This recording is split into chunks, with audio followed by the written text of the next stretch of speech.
Welcome to the seminar. I'm glad you're here. We've got folks from all over the world here. And this is, of course, the Gods in the Garden seminar.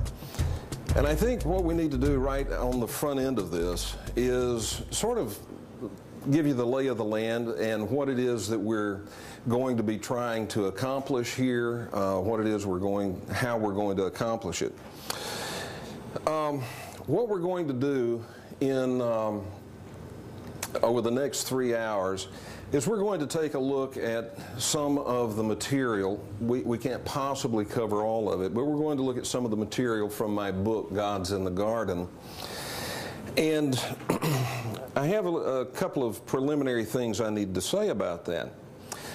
The first thing is, why would that even be important? Why is that material even relevant? Well, night after night, I sit in front of the microphone, and night after night I talk to folks all around the world, and I take calls, and I hear almost every week, I hear calls from people who feel that there's something ominous coming, something really catastrophic that's coming in 2012. Now, 2012 is, of course, the December the 21st, 2012, is the end of the Mayan calendar. And there are people who think that this is going to be hugely catastrophic for the whole planet. There are people who think it's not going to be. As we start looking for, and lots and lots and lots of people are looking, but as we start looking for pathways through the future, because of our concerns about 2012 and our concerns about the future, we're looking for pathways through the future. We look at a whole lot of ancient documents that say a lot of things about where we came from, who we are. Now, some people say, well, you know, that's just an old ancient myth. I don't believe that. Fine, not a problem. But the point is, as we start looking at all these ancient documents, there is one that really gets, it just gets tossed aside. Nobody pays attention to it. And that is this ancient document called Genesis. Now, you might say, oh, well, you know, I don't toss it aside. I go to church, I read the Bible, I believe it's all the Word of God, and I don't toss it aside. I guarantee you do. I guarantee you have no idea what that book says. I guarantee you know what your church taught you it says, and that's what you believe. You don't know what it actually says, and you will at the end of this seminar. Now, when I say this, it just enrages people sometimes, and I lost about 20 seconds sleep over that since I published the book. The truth is the truth. 2 plus 2 is 4. 4 plus 4 is 8.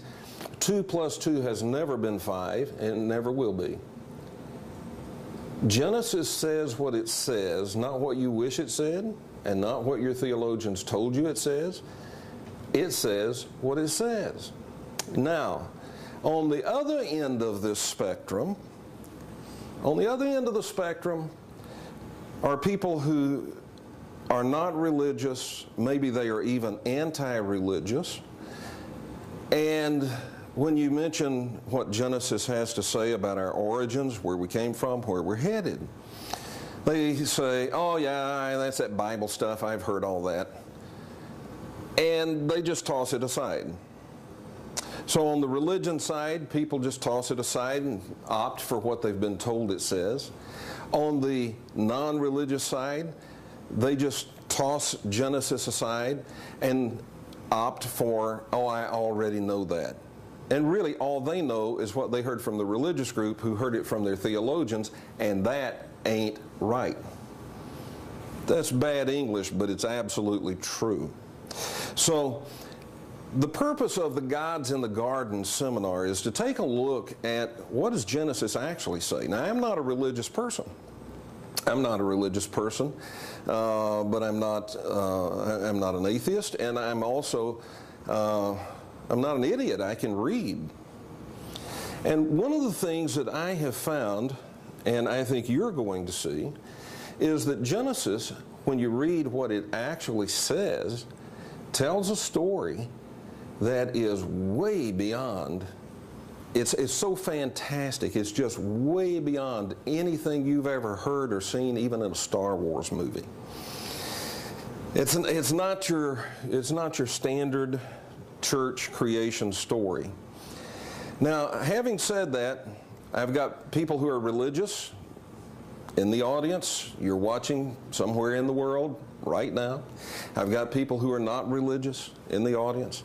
And both of you are now probably angry with me, or maybe a little bit on edge, maybe not angry, but a little bit on edge. And you're saying, you know, this guy's just way around the curve here. Well, maybe. We'll see. I want you to understand that what we're going to do and what we're not going to do is very important. Here's what we're going to do. We're going to look at Genesis as a document. Some of you think that it's a holy book. That's fine. Some of you think it's not. That's fine. Doesn't matter for the purposes of this seminar. For the purposes of this seminar, it's a document. And we're going to look at the document. Now, if you do happen to have a Bible with you, it doesn't matter what English version you've got, if you happen to have a Bible, you might want to sort of follow along with the things that we talk about in this seminar. If you don't have one, don't freak out, because I'm going to put the verses that we talk about on the screen, and you'll be able to see them right here. All right, now, this is a seminar about origins. And, well, let's see. Let me get that going the right direction. There we go. This is a seminar about origins. Now, one of the things that you notice when we start talking about origins is we always have this picture in our head that we came from some kind of primitive type of man. Over here on the left side, I've got a Neanderthal, and over on the right, that's some modern folks running. And so where did we come from, and how did we get here? Now, this seminar is not about the debate between Darwinism and creationism, okay? And it's important for you to understand that. But that's where we have to begin, because that's where the popular mind is. That's where the popular mindset is, all right? When we think about origins, we usually think of Charles Darwin on one side, and we think about the religious folks over on the other side. And this debate gets couched in these terms. We talk about it as a debate between evolution and creationism, Darwinism and creationism, science and religion. Well, I propose to show you that this is actually a debate not between science and religion. That debate is a debate between two religions, okay? Now, I want to show you how that's a debate between two religions. On the one side, we have scientists. On the other side, we have religionists. Now, I want you to understand why I'm using the term religionist. I'm using the term religionist because it's a big basket, okay? There's Judaism and its various denominations, and then there's Christianity and its many branches, and then denominations, sects, and subsects. So I can't name them all. That would be thousands of them. So